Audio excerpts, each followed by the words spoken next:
여러분 식사 잘 하셨습니까? 네. 보통 이렇게 안식일 오후에 졸리죠? 네.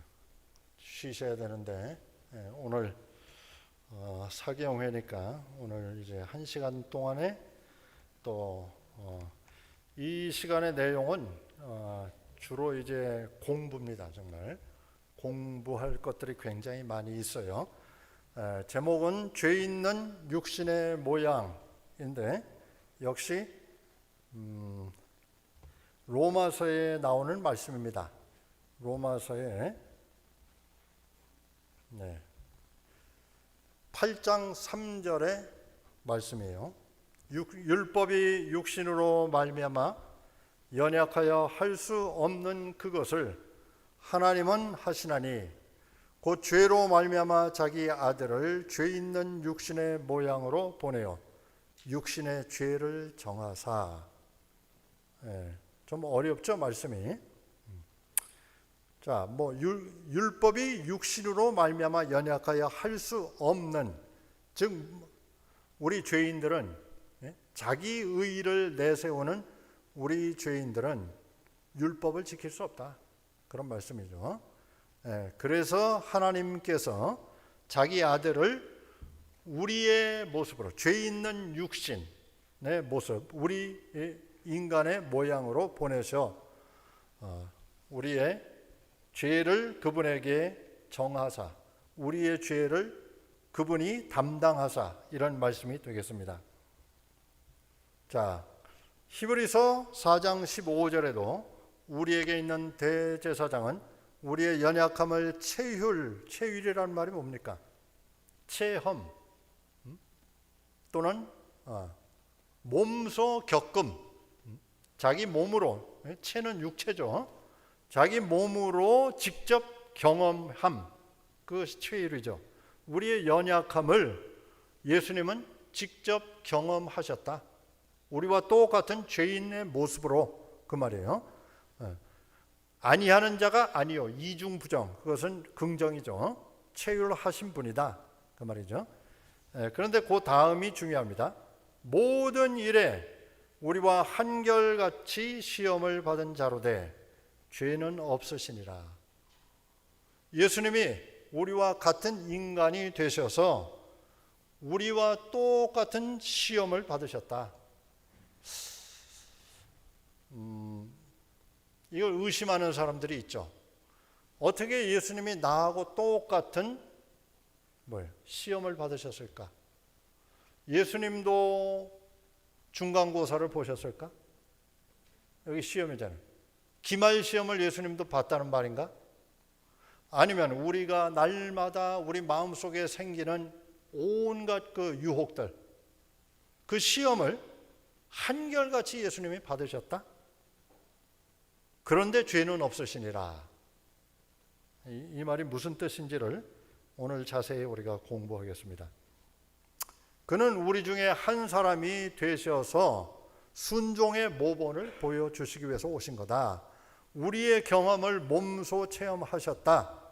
그러면서 만일 예수께서 겪지 않으신 어떤 일을 우리가 겪어야 한다면 사탄은 이 점에 대하여 하나님의 능력이 사람에게 충분하지 못하다, 예수님은 겪지 못한 것을 우리가 겪고 있다, 이렇게 도전할 것이다 말이죠.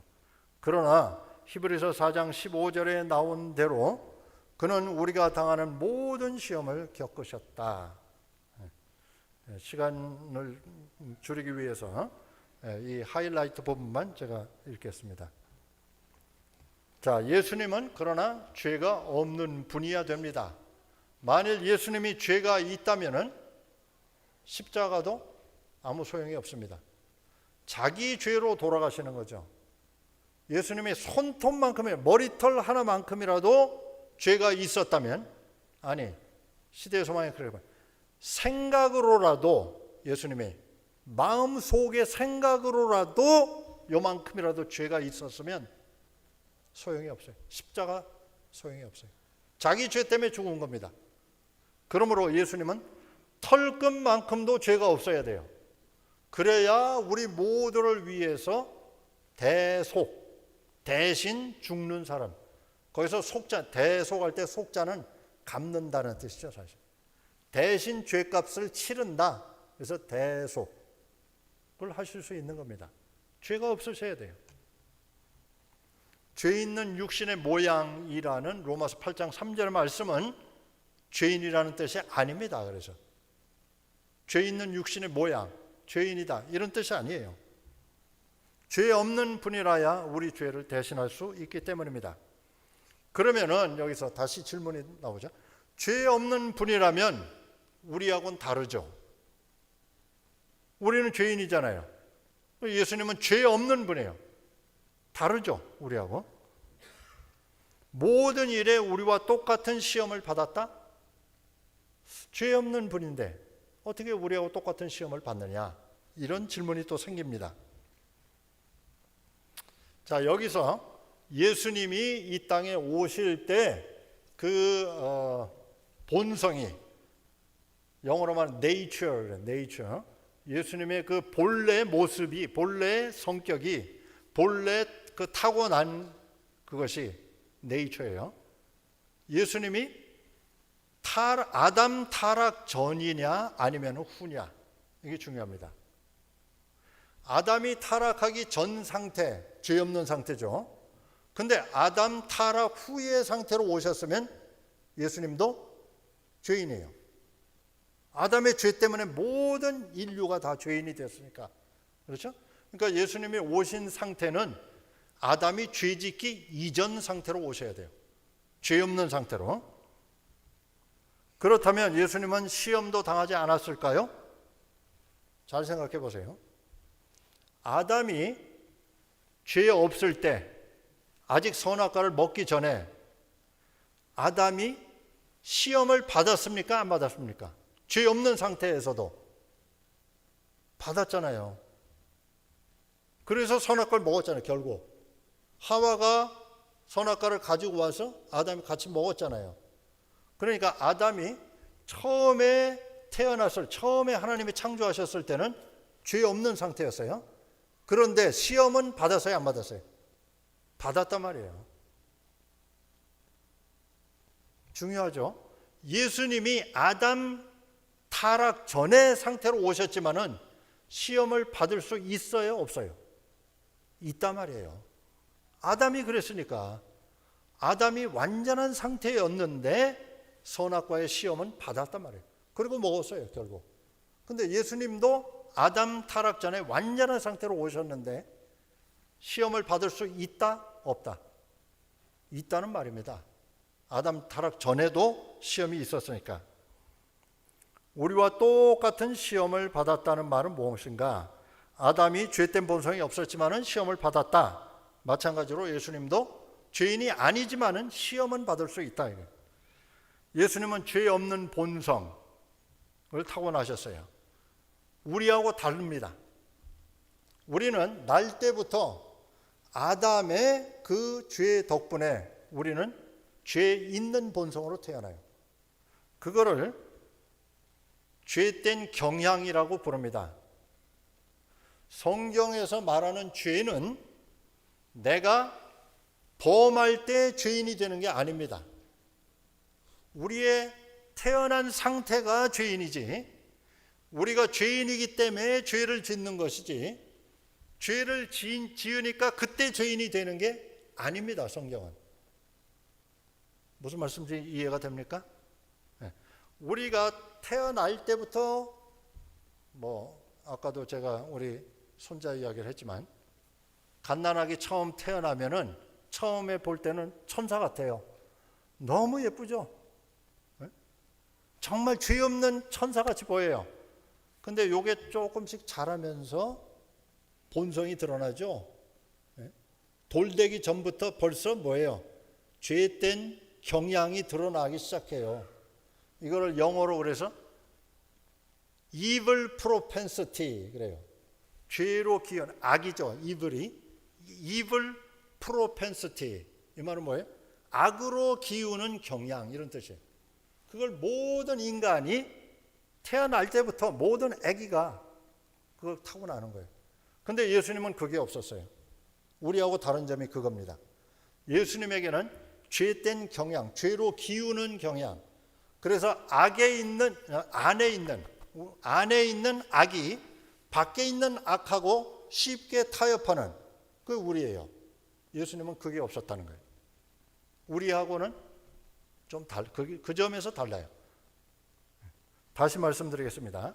성경에서 말하는 죄인이라는 것은 내가 이렇게 죄를 범할 때 그때 죄인이 되는 게 아니에요. 성경에서는.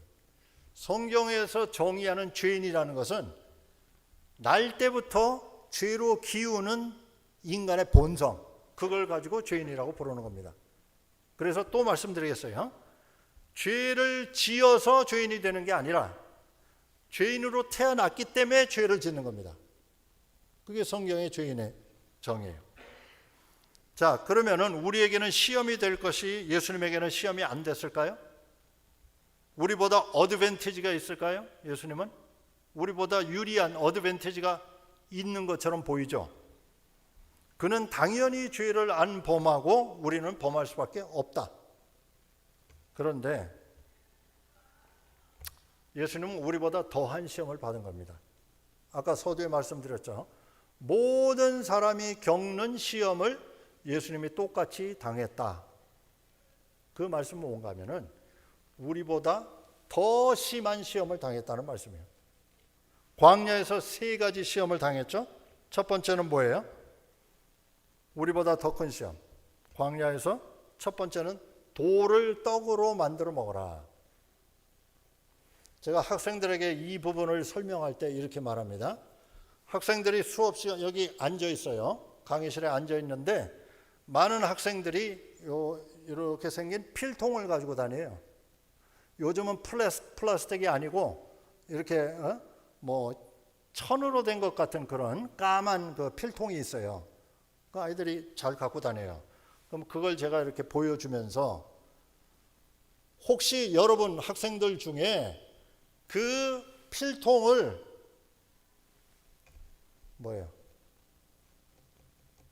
김밥처럼 생겼다고. 까만 필통. 김밥처럼 생겼으니까 지금 배고픈데 그 필통을 김밥으로 바꿔 먹자. 그런 시험이 있어요, 없어요? 학생들에게. 없죠. 돌을 떡으로 만들어 먹어라. 우리가 그런 시험 당합니까? 안 당합니까? 우리보다 예수님이 더 큰 시험을 받은 거예요. 두 번째는 뭐였죠? 성전 꼭대기에서 뛰어내려라. 우리 이 교회당은 그렇게 높지는 않은데 한국은 교회당이 굉장히 뾰족하잖아요. 그 탑 위에 올라가서 뛰어내려라. 이런 시험 여러분 받아요, 안 받아요? 미친 사람이나 받죠.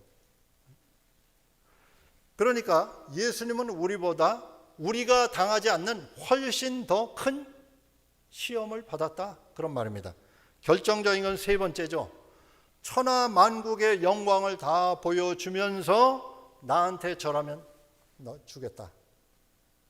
마귀가 그거는 사실 그럴듯한 말이에요. 왜냐하면 지금 이 세상 주관자는 마귀예요.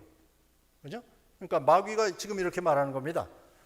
당신 예수, 이 인류를 구원하기 위해서 지금 왔는데 그런데 십자가 말고 그냥 나한테 절 한번 하면은 내가 주겠다. 이 세상 주겠다. 그럴듯한 시험이에요. 왜 피를 보려고 하냐 이거예요. 왜 십자가에 매달려서 그렇게 참혹하게 그렇게 하려고 하느냐. 우리 쉬운 방법으로 하자. 나한테 절만 한번 딱 하면 사탄이 말이에요. 나한테 절만 한번 해주면 내가 이 세상 주겠다 그냥. 아주 심한 시험이에요 이거는. 결정적인 시험이에요. 우리는 이런 시험 받습니까? 안 받습니까? 예수님만이 받는 시험이에요. 그러므로 우리보다 훨씬 예수님은 큰 시험을 받았다. 자, 2004년에 The Passion of Christ라는 영화가 나왔죠. 근데 여러분 보셨어요? 굉장히 끔찍했어요. 그죠? 지금까지 나온 헐리우드에서 나온 모든 예수님의 영화보다 가장 참 눈뜨고 보기 힘들. 예수님이 그 채찍에 맞고 찔리고 아주 피범벅이 되는 그런 모습이었어요. 그죠? 그런데 이 영화가 나왔을 때 굉장히 큰 논란이 됐습니다. 이 영화를 만든 사람은 누구예요? 멜 깁슨이라는 사람이었어요. 유명한 배우죠. 그런데 이 멜 깁슨이 지금까지 수십 편의 영화를 주인공을 나왔는데 브레이브 허트 그런 아주 유명한 영화를 많이 찍었어요. 돈도 굉장히 많이 벌었어요. 원래 호주 사람이에요. 멜 깁슨은 미국 사람이 아니고. 근데 헐리우드에서 이렇게 첫 번째 가는 배우가 됐는데 이렇게 말했습니다. 내가 지금까지 한 모든 영화, 내가 지금까지 받은 모든 그 많은 돈, 그거는 이 영화를 만들기 위해서 한 거다. The Passion of Christ. 그리스도의 고난. 그렇죠? 그래서 겟세마네 동산부터 나와요. 겟세마네 동산에서 예수님이 기도하는 것부터 십자가까지 그 부분만 멜 깁슨이. 그런데 이 사람은 오소독스 캐톨릭이래요. 정통파 카톨릭. 천주교인 중에서도 가장 정통파를 믿는 사람이에요. 그래서 예수님 영화를 자기 필생의 작으로 제작 겸 감독이에요. 제작 겸 감독을 했어요. 그런데 이 영화가 나왔을 때 큰 논란이 된 게, 이슈가 된 게 뭔가 하면은, 우리는 성경 말씀을 보면은 유태인들이 예수님을 십자가에 못 박아라 분명하잖아요. 그죠? 우린 잘 알고 있죠. 그런데 이 영화에도 멜 깁슨이 그렇게 묘사했어요. 유태인들, 장로들, 바리새인들, 서기관들, 또 일반 백성들까지 다 모여가지고 십자가에 못 박아라 하는 장면이 나오죠. 근데 그걸 이제 많은 비평가들이 이게 반유대주의 아니냐, 그죠? 유대인들이 예수님을 죽였다. 너무 적나라하게 나오니까. 성경에 분명히 그렇게 나와 있잖아요. 근데 그거를 영화로 적나라하게 묘사를 해서 소위 영어로 말하면 anti-Semitism. anti가 뭐예요? 안티. 세미티즘이라는 건 셈족을 반대하는. 셈족이 어디예요? 지금 유대인이에요. 그래서 반유대주의, 이걸 영어로 anti-Semitism 그렇게 불러요. 이게 큰 이슈가 된 겁니다. 왜냐하면 지금 미국을 움직이는 언론계 큰손들, 월가의 그 금융 큰손들, 그리고 국회의원들, 미국 의회, 그 다음에 또 뭐예요? 많은 변호사들, 유태인들이 꽉 잡고 있잖아요. 그죠? 그래서 반유대주의가 되면은 미국 사회에서 매장이에요. 유태인들에게 이렇게 손가락질하는 그런 걸 하면은 유태인들이 가만 안 있어요. 사실은 미국을 보이지 않는 손으로 지배하는 게 유태인들인데, 근데 이 영화가 거기에 이제 문제가 된 거예요. 반유대주의 영화다. 유대인들이 예수님을 죽였다고 이렇게 적나라하게 묘사했다. 그래서 제가 2004년에 그때 미국에 있었어요. 근데 ABC 방송의 간판 여자 앵커죠. 다이언 소여. 지금도 ABC 방송 지금도 이 다이언 소여가 하는지 모르겠어요. 근데 인터뷰를 굉장히 잘합니다. 이 다이언 소여가 멜 깁슨을 불렀어요. 불러가지고 물어본 겁니다. Who killed Jesus? 제가 이 장면을 직접 TV에서 봤어요. 아주 민감한 질문이잖아요. 그래서 제가 눈을 번쩍 뜨고 봤어요. 다이언 소여가 물어봐요. Who killed Jesus? 멜 깁슨이 그때 대답합니다. 이 대답이 멜 깁슨의 목숨이 왔다 갔다 하는 대답이에요. 그죠? 유태인들이다. Who killed Jesus? 거기서 Jews 이렇게 말하면은 멜 깁슨 끝장나는 거예요. 반유대주의자로 찍혀버리는 거죠. 근데 정답을 말했어요. 제가 보면서 깜짝 놀랐어요. 멜 깁슨이 We all did 그랬어요. 정답이에요. 명답이에요. 우리 모두가 죽였다 이거예요. 나는 유대인들이 예수님을 죽였다고 이 영화에서 말하고자 하는 게 아니다. 우리 모두가 예수님을 죽였다. 정답이죠. 베드로전서 2장 24절에 친히 나무에 달려 그 몸으로 우리 죄를 담당하셨다 그랬어요. 나무에 달려. 그리고 갈라디아 3장 13절에는 우리를 위하여 저주를 받은 바 되사 율법의 저주에서 우리를 속량하셨으니 기록된 바 나무에 달린 자마다 저주 아래 있는 자라. 율법의 저주를 먼저 생각해 봅시다.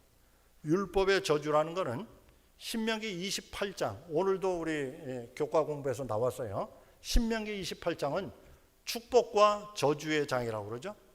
근데 1절부터 14절까지는 축복이에요. 너희가 여호와 하나님 너희 하나님을 섬기면은 나가서도 복을 받고 들어와서도 복을 받고 너희 떡반죽 그릇이 복을 받고 너희 자손 대대로 축복을 받을 것이다. 귀한 약속이에요. 축복이에요. 14절까지. 그런데 15절부터 68절까지 5배예요. 그러니까 축복보다 저주가 5배나 많이 나와요. 왜 그러셨을까요? 물론 축복은 중요합니다. 그런데 그보다 경고가 더 중요한 거예요. 경고. 모세가 신명기 28장에서 15절부터 68절까지 저주에 대해서 쭉 설명합니다. 그게 뭐예요? 너희가 만일 하나님을 떠나면 들어와도 저주, 나가서도 저주, 그죠? 모든 일에 저주. 그리고 연병이 떠나지 않을 것이고. 연병, 영어로 뭐예요? 우리 옛말에 참 나쁜 말 있죠. 연병할 누구누구. 그 연병이에요. 전염병이란 말이죠. 영어로 보니까 티푸스예요. 이게 영어 성경의 티푸스. 장티푸스. 그죠? 네. 그 다음 폐병, 열병. 열병은 영어로 보니까 콜레라예요. 이게 콜레라. 그 다음에 학질, 한제. 그 다음에 쭉 이제 23절부터 68절까지 나오는데 차마 정말 읽기도 정말 어려운 말씀들이에요. 너희가 만일 하나님을 떠나면 너희 하늘은 못이 되고 너희 땅은 철이 되고. 철과 못 사이에서 살겠어요? 사람이? 애굽의 모든 치질과 종기와 괴혈병, 피부병, 각종 병이 다 나와요. 그 다음에 정신병으로 치리라. 36절에는 너희가 알지 못하던 임금이 너희를 끌어가서 너희 자손들까지 다 노예로 삼을 것이다. 하나님을 떠나면. 그죠? 너희가 세상 모든 민족에게 놀림거리가 될 것이다. 67절을 보세요. 아침이 되면 이르기를 아하 빨리 저녁이 되면 좋겠다. 저녁이 되면 빨리 아침이 되면 좋겠다. 이게 무슨 삶입니까? 네? 우리가 날마다 아침이 되면 빨리 저녁이 왔으면 좋겠다. 저녁이 되면 빨리 아침이 왔으면 좋겠다. 이렇게 될 거라는 경고입니다. 경고. 이게 바로 율법의 저주예요. 신명기 28장에 나오는. 그래서 유태인들이 중세 때는 뭐예요? 흑사병. 지금 이 코비드 한 2년 3년 동안 이 중세 흑사병하고 비교를 많이 했어요. 그죠? 중세 때 1억 명이 죽었다는 거예요. 패스트로. 그죠? 그때 유태인들이 많이 학살됐어요. 그때도. 유태인들이 뭐 운물에다 독을 탔다. 또 뭐 재물을 바친다. 유럽에서 유태인들이 그렇게 신명기 28장에 나오는 저주를 받았어요. 샤일록 알죠? 베니스의 상인 누가 썼어요? 셰익스피어. 세계적인 문호 첫 번째, 그죠? 영미 문학의 최고봉 셰익스피어가 쓴 책이죠. 거기에 샤일록이 누구예요? 수전노, 그죠? 베니스의 상인. 그러니까 셰익스피어도 그렇게 유대인들을 싫어한 거예요. 수전노다예요, 수전노. 그래서 유대인은 악마로 나와요. 그리고 유대인들에 대한 선한 기독교인의 승리, 그게 오랫동안 유럽에서 내려온 거예요. 안네 일기 알죠? 안네 프랭크라는 그 일기장이 나중에 발견됐잖아요. 나는 유대인이든 아니든 명랑한 분위기와 찬란한 햇빛이 필요한 13살 소녀에 지나지 않아요. 일기장이 그렇게 썼어요. 1944년 전쟁 끝나기 바로 1년 전이에요. 아우슈비츠로 끌려가서 해방되기, 연합군으로 해방되기 한 달 전에 아우슈비츠에서 죽었죠. 그래서 전 세계 많은 사람들이 안네 프랭크 일기를 보고 뭐예요? 정말 회개하고 양심을 깨웠던 그런 책이죠. 자, 구글에 가서 홀로코스트라고 치면은 이런 사진이 수백 장 나오죠. 끔찍하죠. 차마 눈 뜨고 볼 수 없는. 여기가 바로 아우슈비츠예요. 그런데 스티븐 스필버그가 영화를 만들었죠. 스티븐 스필버그가 유대인이죠. 자기 할머니가 아우슈비츠 출신이에요. 그래서 할머니 팔뚝에 문신으로 아우슈비츠의 번호가 이렇게 새겨져 있어요. 평생 죽을 때까지. 그걸 보면서 자랐어요. 그래서 이 영화를 만든 겁니다. 쉰들러스 리스트라는. 그죠? 자, 그 다음에 이제 나무에 달린 자는 뭔가? 신명기 21장 23절에 나와요. 나무에 달린 자는 하나님의 저주를 받았다. 사람이 사형제도를 만들었는데 사람들이 교수형은 정말 나무에 이렇게 매달기도 하죠. 총살 뭐 그런 것도 있어요. 그죠? 여러 가지 방법이 있어요. 근데 최악의 방법이 나무에 달리는 거다 이 말이에요. 나무에 달린 자는 하나님의 저주를 받은 것이다. 그래서 우리나라 조선시대에도 역적은 나무에 매달, 광화문 그 네거리에 역적은 나무에다 매달아 놨다고 그래요. 이건 아마 전봉준, 녹두장군이라고 그러죠. 동학 난을 일으켰던 전봉준이라고 그래요. 모든 사람이 볼 수 있게. 왜냐하면 역적질을 하면 저렇게 된다.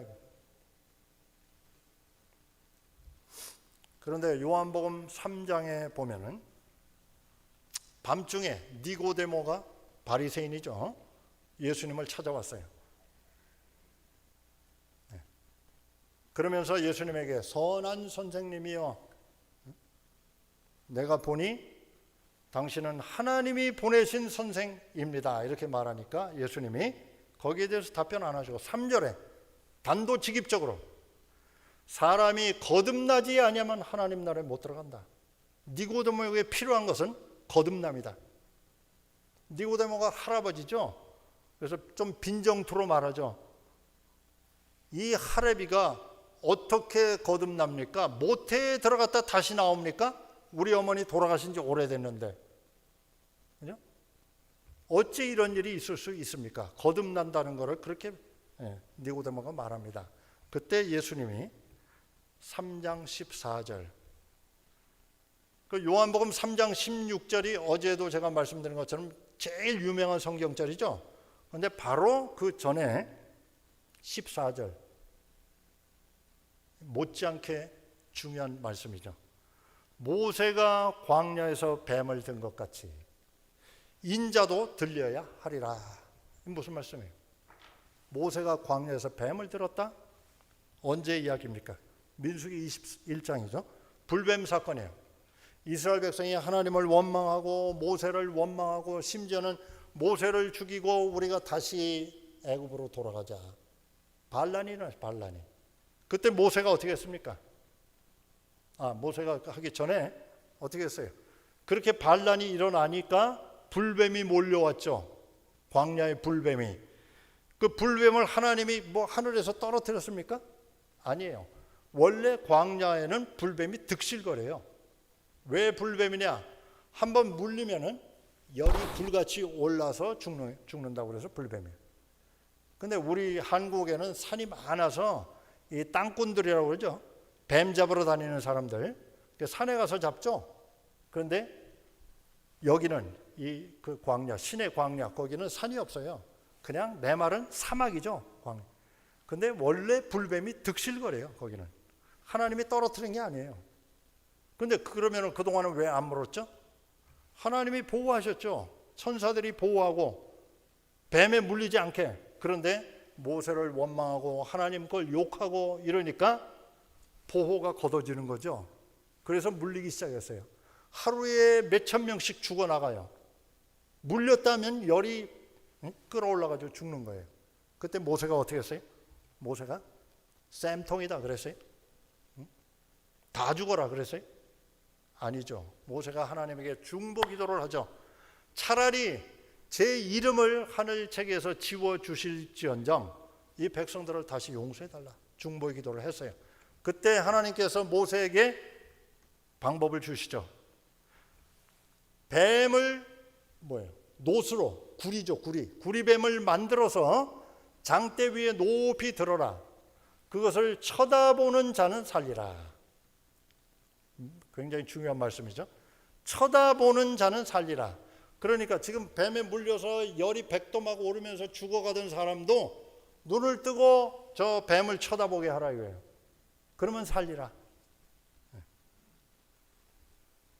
자, 그러면은 왜 뱀이에요? 하필 뱀이 지금 그들을 물어서 죽이고 있잖아요. 뱀은 원수잖아요. 그들의 뱀 때문에 죽고 있잖아요. 그런데 하나님이 이상한 방법을 말씀하시죠.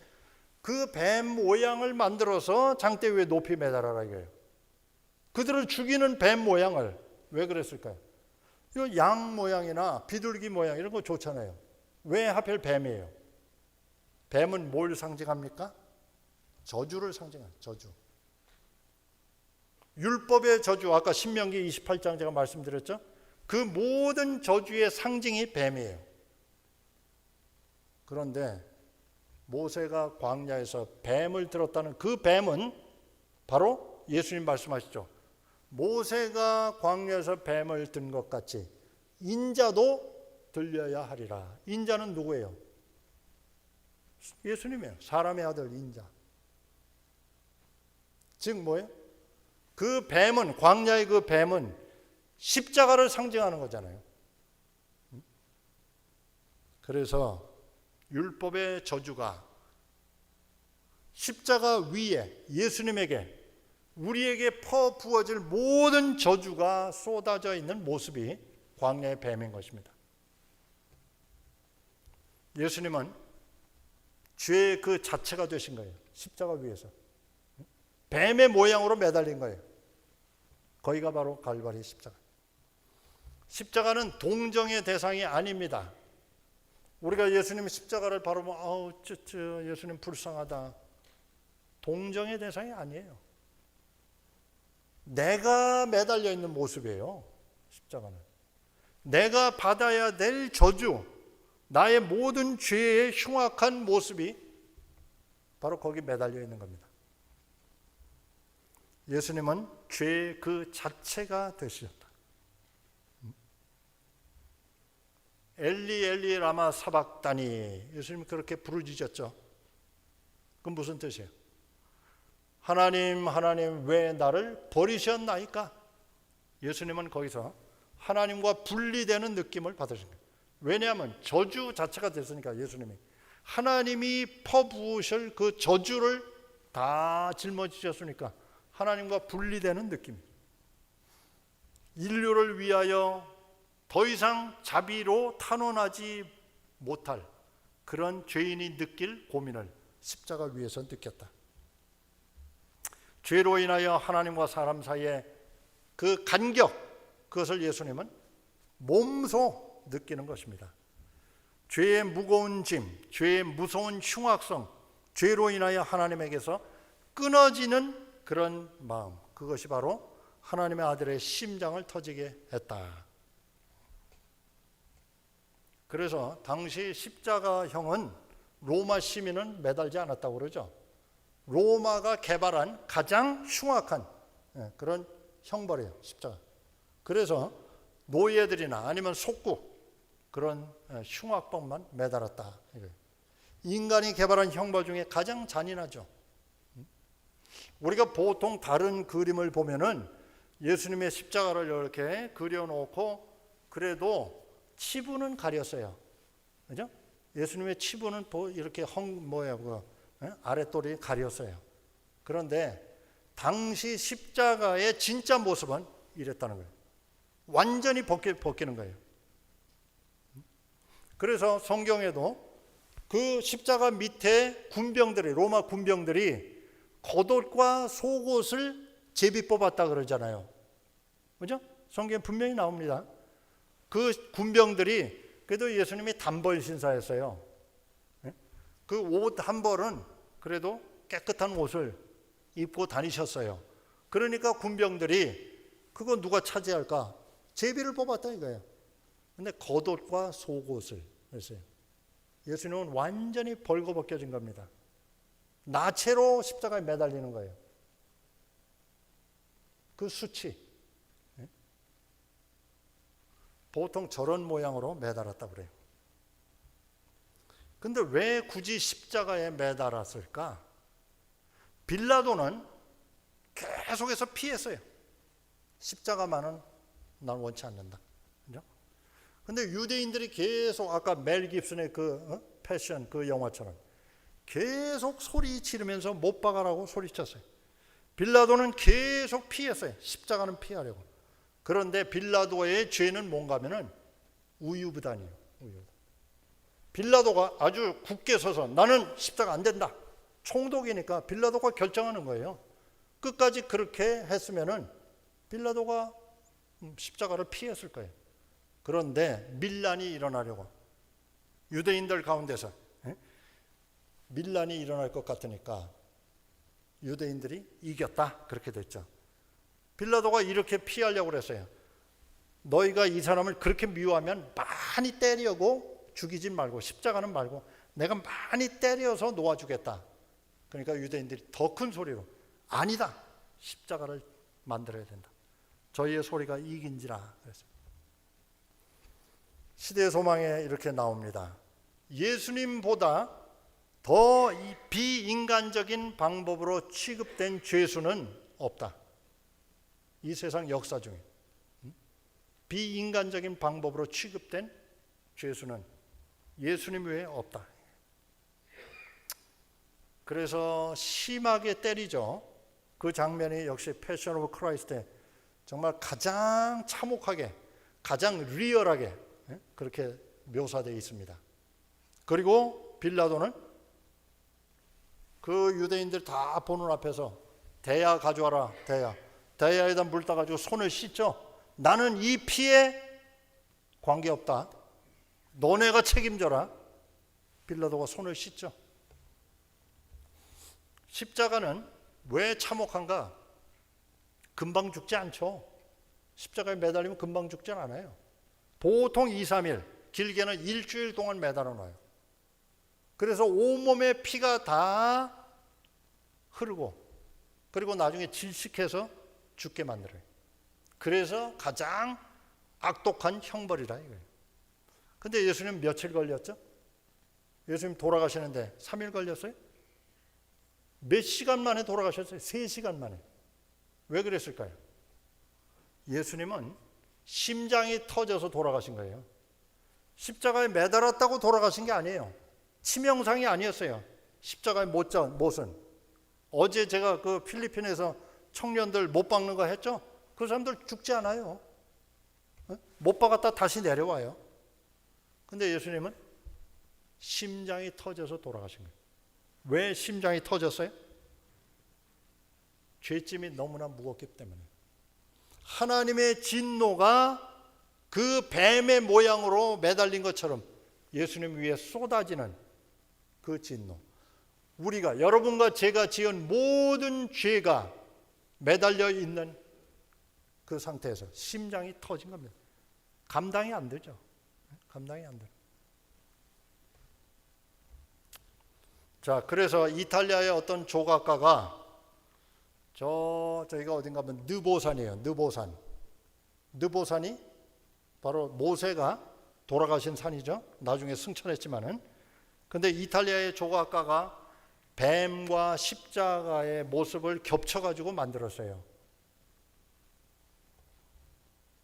네, 여기입니다. 이 느보산 위에 올라가면 보여요. 여러분도 가보셨죠? 네, 이렇게 생겼죠. 이건 제가 1996년에 갔을 때입니다. 근데 분명히 여기 십자가도 보이고 뱀도 보이죠? 바로 모세가 광야에서 뱀을 든 것 같이 인자도 들려야 하리라. 그 말씀 그대로 한 것입니다. 모세가 광야에서 놋뱀을 만들어서 구리뱀을 만들어서 매다른 것처럼 예수님의 십자가는 이 세상에서 모든 사람이 볼 수 있게 십자가에 매달린 것이다 하는 그 모습을 그대로 보여주고 있어요. 이 뱀이 장대 위에 매달린 것을 가지고 WHO의 휘장을 만들었어요. 그죠? WHO, 세계보건기구 휘장이 이 곁에는 유엔을 상징하죠. 또 가운데 이제 세계 지도가 있잖아요. 근데 그보다 더 중요한 한복판에 뭐가 있어요? 장대 위에 매달린 뱀이죠.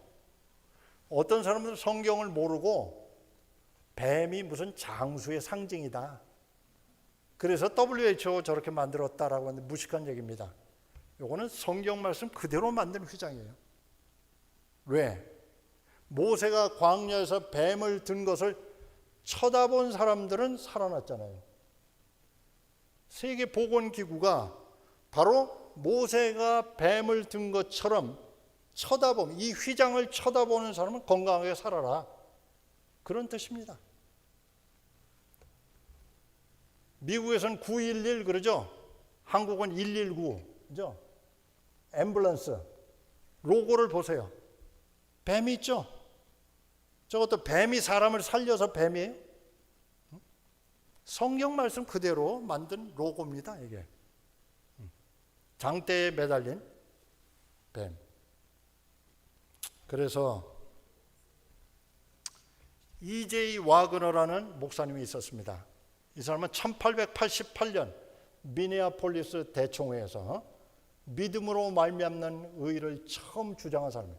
그 1888년 이전에는 우리 교회가, 제7한식 예수 재림교회가 율법주의였어요. 율법을 다 지켜, 10계명 다 지켜, 안식일 철저하게 지켜, 그래야 구원받는다라는 것을 강조했습니다. 그런데 1888년에 미네아폴리스 대총회에서 이 와그너하고 존스라는 두 젊은 목사가, 아니다, 우리가 구원받는 것은 오직 믿음으로, 하나님의 의를 믿음으로 구원받는 것이다. 그런데 그렇게 깨달은 것은 바로 이 와그너가 스스로 그 사인스 오브 타임스 있죠? 거기다가 이렇게 썼어요. 갑자기 빛이 내 주위를 비췄고 마치 태양이 비치는 것처럼 텐트가 밝게 빛나는 것을 느꼈습니다. 나는 그리스도께서 나를 위하여 십자가에 못 박히신 것을 보았습니다. 환상 중에, 계시 중에 보았어요. 하나님께서 나를 사랑하신다는 사실과 그리스도께서 나를 위해 개인적으로 나 한 사람만을 위해서도 자신을 주셨다는 것을 뼈저리게 깨달았습니다. 내 생애 처음으로 십자가를 직접 보았습니다. 그것은 모두 나를 위한 것이었습니다. E.J. 와그너라는 젊은 목사가 십자가를 체험한 것입니다. 그래서 믿음으로 말미암는 의가 그때부터 엘렌 G. 화이트의 그 지지를 받으면서 우리 교회에 퍼지게 된 것입니다. 오늘 마지막입니다. 마지막 말씀이에요. 요한복음 12장 32절. 내가 땅에서 들리면 모세가 광야에서 뱀을 든 것 같이, 그죠? 내가 땅에서 들리면 모든 사람을 내게로 이끌겠노라. 그죠? 기독교는 쳐다보고 살아라, 이런 종교입니다. 한마디로 말하면 바라보면 산다, 이게 기독교입니다. 십자가를 바라보시기 바랍니다. 바라봄으로 우리는 변화됩니다. 무엇을 바라보느냐가 중요하죠. 모세가 광야에서 뱀을 든 것 같이 우리가 갈바리 십자가의 그 예수님을 와그너 목사처럼 만나게 되면, 그 십자가를 나를 위해서 세워진 것이라는 걸 내가 보게 되면, 쳐다보면 변화됩니다. 새 사람이 됩니다. 우리 모든 댈러스 포트워스 교회 모든 하나님의 성도들, 모든 여러분들이 올해 안에, 아니 우리가 눈을 감기 전에 반드시 예수님의 십자가를 똑바로 쳐다보고 피하지 말고, 회피하지 말고, 숨지 말고 그 예수님의 십자가를 정면으로 바라보면서 여러분의 구원을 이루시기를 간절히 바라면서 말씀을 마치겠습니다. 기도하겠습니다.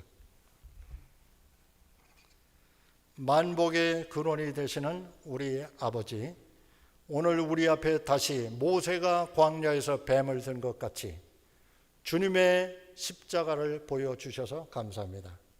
아버지, 우리 죄 많은 모든 인생이 이제 또다시 새해를 맞이했습니다. 이 해는 2023년 올해는 반드시 주님의 십자가를 만날 수 있도록 해 주시옵소서. 그래서 우리 모두가 주님을 바라봄으로, 주님을 쳐다봄으로 변화받는 주님의 사랑하는 아들, 딸들로 축복해 주셨기를 예수님의 이름으로 간절히 기도합니다. 아멘. 감사합니다.